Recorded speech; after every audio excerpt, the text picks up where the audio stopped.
Et avec Christine Lagarde, ministre de l'économie, bonjour, bienvenue sur notre antenne que vous appréciez. La taxe sur les bonus bancaires a été attribuée cette nuit, 360 millions d'euros. Finalement, c'est les PME qui ont été choisis. Est-ce que ça vous satisfait ?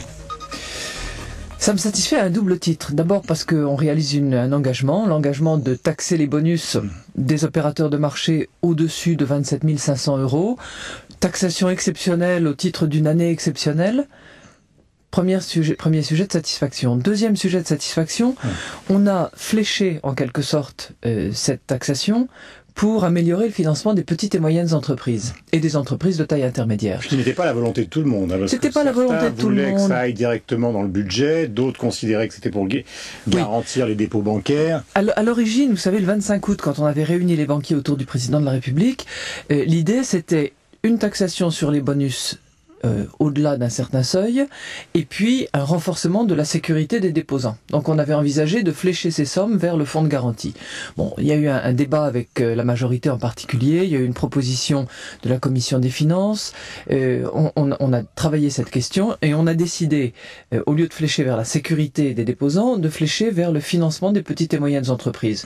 Je trouve que c'est une bonne solution, parce qu'aujourd'hui on s'aperçoit que dans la reprise, ce sont les entreprises qui ont besoin d'investir, qui ont besoin de développer de l'activité, de créer de la valeur et de relancer la machine.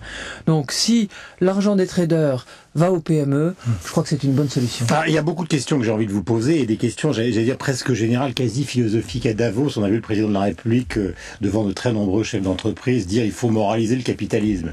Et on a entendu, vous l'avez entendu aussi, 2 applaudissements. Est-ce que vous croyez vraiment que cette idée, qui avait d'ailleurs été celle de Lionel Jospin quand il était au pouvoir, est tenable de moraliser le capitalisme aujourd'hui ?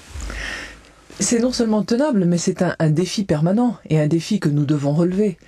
Vous savez, moi je suis très attaché à l'économie de marché. Vous pouvez me décrire comme libéral si on veut, mais le libéralisme, c'est précisément dans une économie de marché où les opérateurs, les acteurs, les entreprises, notamment, peuvent réaliser leur potentiel, où il y a des règles, où il y a des bornes, où on fait respecter les règles, tous. Et où on sanctionne. Dans le domaine de la finance, madame, ils les transgressent tous. Et où on sanctionne quand elles sont transgressées, précisément.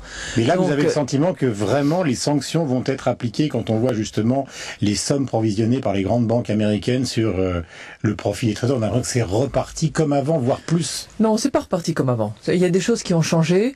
Il y a des règles qui ont été convenues en G20, puis transcrites dans les réglementations. On a pris, nous, en France, un arrêté le 3 novembre pour réglementer les bonus. Il n'y a plus de bonus garantis.